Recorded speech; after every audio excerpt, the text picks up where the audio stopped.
Bonsoir à tous, ravi de vous retrouver pour cette émission Il était une fois. Ce soir, nous accueillons le romancier Xavier Hanotte. Bonsoir Xavier Hanotte. Bonsoir. Vous venez de publier Un parfum de braise. Alors dans ce roman, on retrouve le personnage de Barthélemy Dussert, qui n'est évidemment pas un nouveau venu, même si ce roman peut se lire indépendamment des autres. Alors pourquoi avoir repris d'anciens personnages? Est-ce qu'ils vous entraient? Oh oui. Moi, quand on me parle de ces personnages-là, je dis souvent que c'est un petit peu ma famille de papier. C'est-à-dire que c'est avec eux que j'ai commencé, c'est un grand mot, ma carrière dans le roman. Et en fait, c'est une histoire qui continue à s'écrire. Donc j'ai l'impression que je vis un petit peu tous les jours avec eux, même si je ne travaille pas à la police judiciaire, bien entendu. Mais oui, enfin, il n'est pas nécessaire d'aimer ces personnages pour en parler, mais je me sens bien avec eux. Est-ce que c'est à contre-courant des impératifs commerciaux de reprendre un personnage qui a été publié il y a notamment 20 ans? Oui et non. C'est-à-dire que j'ai cette chance, en tout cas jusqu'ici, de ne pas devoir me préoccuper du sort financier lié à mes publications. Donc c'est une question que je ne me pose pas en fait. Mais il est clair, et vous aurez remarqué que ce n'est pas le même éditeur que mon éditeur original, que peut-être dans une perspective commerciale, il y avait trop longtemps que ces personnages n'étaient plus apparus. Donc ça m'a permis de revenir en Belgique, puisque j'ai toujours publié en France jusqu'ici. Donc c'était aussi une bonne occasion. Xavier Hanotte, pourquoi êtes-vous intéressé par les enquêtes policières? Est-ce que c'est finalement un prétexte pour camper vos romans? Tout à fait. D'ailleurs, je ne pense pas que j'écris des romans policiers, déjà. Déjà que j'en lis pas ou peu. En fait, ce qui m'intéresse dans le fait que j'écrive des personnages, enfin des romans dont les personnages sont des policiers, c'est plutôt la position des policiers, judiciaires en tout cas, comme sorte de lecteurs de la société. C'est ça qui fondamentalement m'intéresse. C'est de voir comment, en tant qu'être humain, ils réagissent par rapport à certaines situations délicates ou moins délicates, quotidiennes, moins quotidiennes. Là se trouve vraiment l'enjeu de ce qui m'intéresse. Et en plus, comme je travaille plutôt dans une veine qu'on appelle en littérature le réalisme magique, le réalisme magique fonctionne d'autant mieux qu'il se place dans une réalité vraiment très, très réaliste et très décrite. Or, quoi de plus réaliste et décrit qu'un commissariat de police, finalement. Comment êtes-vous venu justement à ce réalisme magique qui est quelque part typiquement belge? C'est quelque chose que j'ai rencontré pendant mes études et mes lectures, puisque je suis germaniste de formation. Et donc, à un certain moment, dans mes cours de littérature néerlandaise, j'ai rencontré, en tout cas par l'écriture, avant de le rencontrer véritablement beaucoup plus tard, un auteur qui s'appelait Hubert Lampo, et qui était une sorte de héros du réalisme magique, en même temps qu'un autre auteur qui s'appelait Johan Dane, que les Belges connaissent peut-être mieux, puisque un de ses romans a servi de scénario à André Delvaux pour Un soir, un train.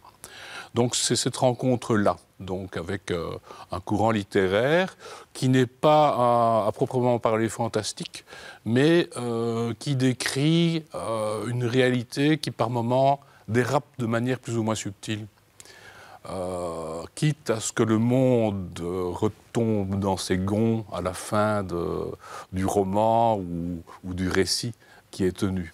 C'est ça un peu le principe du réalisme magique. Alors revenons-en à votre personnage de Barthélemy Dussert. Il vous ressemble finalement beaucoup.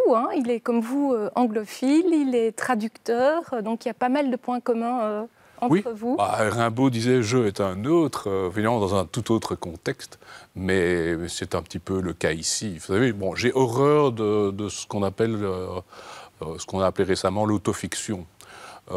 Mais Barthélemy Dussert n'est certainement pas un porte-parole, mais c'est un petit peu pour moi une sorte de biographie alternative. Je pars du principe que nos vies auraient divergé à partir d'un certain moment. Et c'est comme ça qu'on devient documentaliste comme je le suis, ou bien inspecteur de police judiciaire comme il l'est. Vous l'avez dit, hein, vous êtes traducteur et germaniste. En quoi pensez-vous que la connaissance de la langue de l'autre et des autres peut réunir ? Enfin, il y a toutes sortes de degrés dans la connaissance de l'autre. Mais encore récemment, il y avait un jeune chercheur flamand qui était intéressé justement par Hubert Lampo, était venu m'interviewer. Et on est tombé sur une manière de communiquer que moi je trouve idéale, c'est-à-dire que chacun parle sa langue. Dans un genre de diglossie assez sans doute amusante à entendre. Mais je trouve que si en Belgique on pratiquait de la sorte, ce serait déjà un fameux progrès. Mais évidemment, le problème du bilinguisme en Belgique, c'est qu'à partir d'un certain moment, les Flamands se sont lassés d'être bilingues et on les comprend un peu, vu qu'ils ne trouvaient pas beaucoup d'équivalents de l'autre côté de la frontière linguistique. Mais bon, c'est en tout cas une langue qui, au point de vue littéraire, m'a toujours intéressé. Alors, dans Un parfum de Braise, on voyage à Bruxelles. Hein. Est-ce que cet ancrage belge est important pour vous ? Oui, parce qu'on écrit toujours de là d'où on vient, d'une certaine façon. Hein.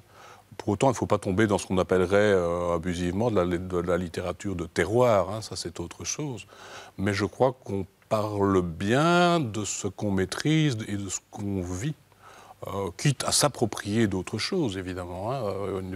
J'ai écrit des romans qui ne se passaient pas strictement dans un cadre, même pas belge d'ailleurs. Hein. Un roman comme Derrière la colline, par exemple, se passe un tout petit peu en Belgique, mais principalement ça se passe en France, dans la Somme.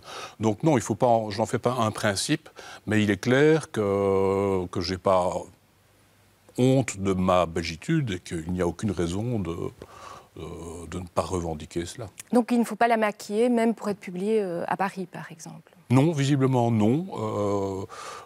Je dirais même que, même si l'effet s'estompe un petit peu, mais il y a eu un moment où être belge et écrire du belge, d'une certaine manière, c'était une forme d'exotisme pour le lecteur français.